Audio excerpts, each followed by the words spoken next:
What's up, everybody? I'm Casey Gilman, Church Administration here at Emmaus. I'm Brian Holt, and I'm the pastor here. And today we're going to switch things up. Normally Casey kind of asks the questions, gets things started. But we thought it would be fun for me to interview Casey. Yeah. Kind of about her first impressions of the church, kind of what things she thought. As me, I've now been here for 10 years, so I don't know what it's like to visit Emmaus.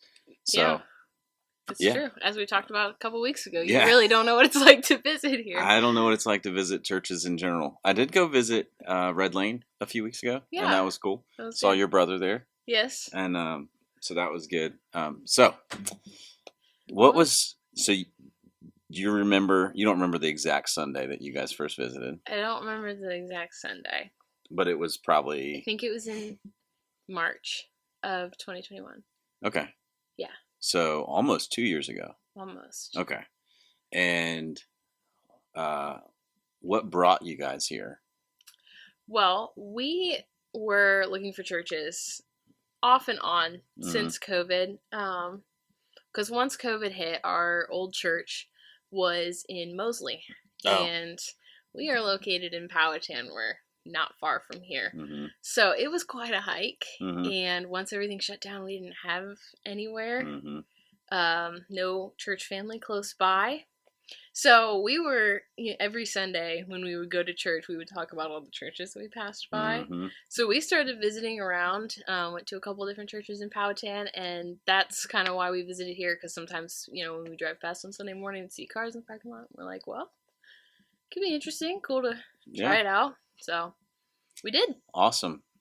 And we had met before you guys visited. Met. Yep. In the Chick-fil-A drive-thru line. Chick-fil-A drive-thru. Yeah. A couple times, actually. Yeah. And then... We don't have to tell that whole story. Yeah, it's a little bit of a long story. Yeah. But yeah, we had met. I was working there for about 2 years while we were there. So... Cool. And what were your first impressions coming in the door? It was good. I, at the time, was, for lack of a better word, a little cynical of churches coming in. I would say I'm a decently observant person, and coming in, I was just kind of noticing everything. I was looking for things, and I just didn't really find anything. I thought that everyone was really nice, and it just seemed a lot more like a family than just a Sunday morning church, which was really good. That's cool. Do you remember anything specifically that you were like, huh? Yeah. There's this fun little thing that we do on Sunday mornings, which is happy birthday and happy anniversaries. So ask if anybody has a birthday or anniversary that week, and then we sing to them. And then there's a lovely ra-cha-cha that follows. Yes. That was a little bit different. Yeah. I was like, what's going on here? Especially with the happy anniversary. I'd never heard that sung before.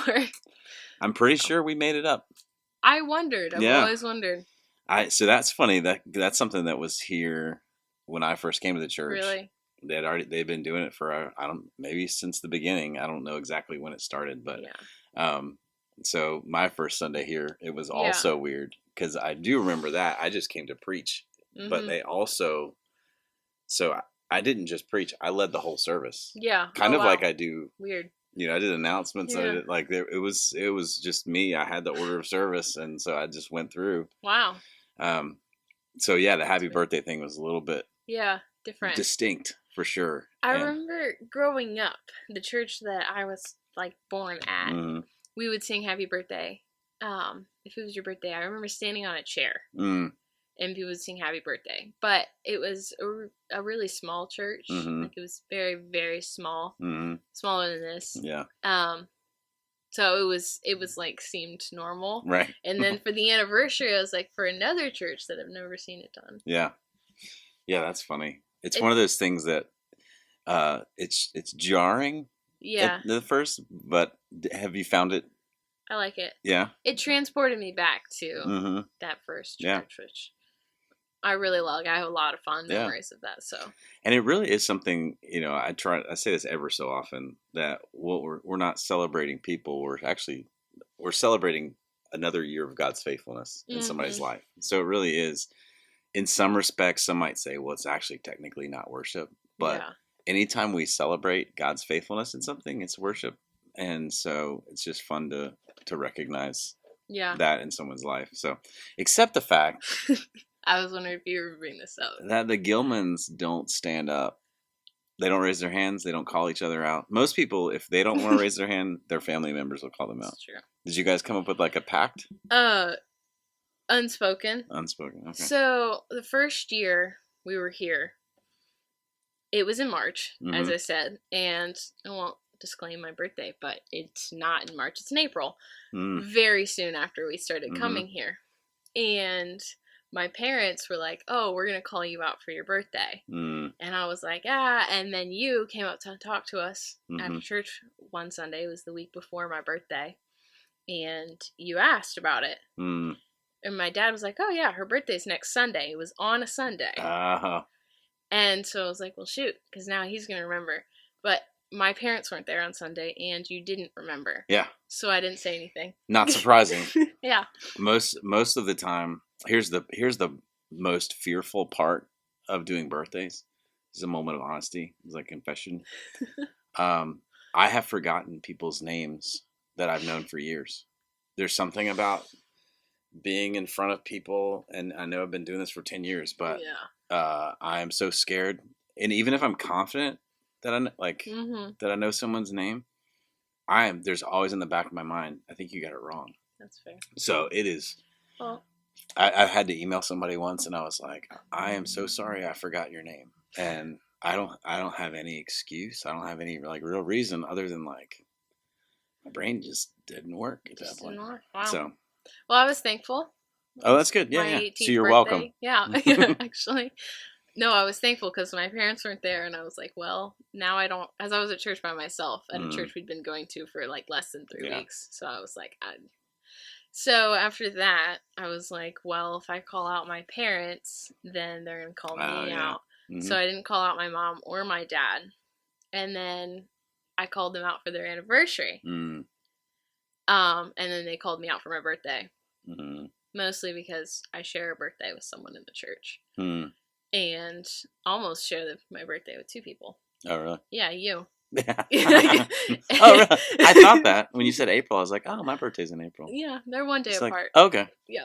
So, which speaking of... That's like a couple weeks away. I think it's on your birthday this year. I think so. No, it's Easter. Easter's on the 9th. Easter's on the 9th. Yeah. So it's a day before. Yeah. But yeah, I share a birthday with someone in the church, so I don't think it's going to be forgotten again. Yeah. I forget who that is. Emily. Oh, that's right. Yeah. Yeah. All right. Well, we can call Emily out. Now that you've disclosed to everyone Emily's birthday.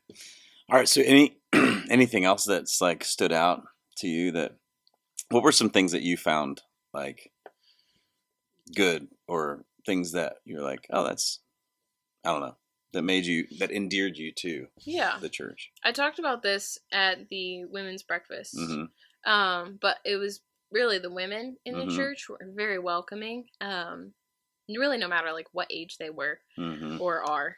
And I don't know, because when I first came in, like everybody would just talk to me, try to get to know me. And that wasn't really something that I had experienced in the past, but not quite like that. It just didn't matter. Like my age didn't seem to matter to anybody. Right.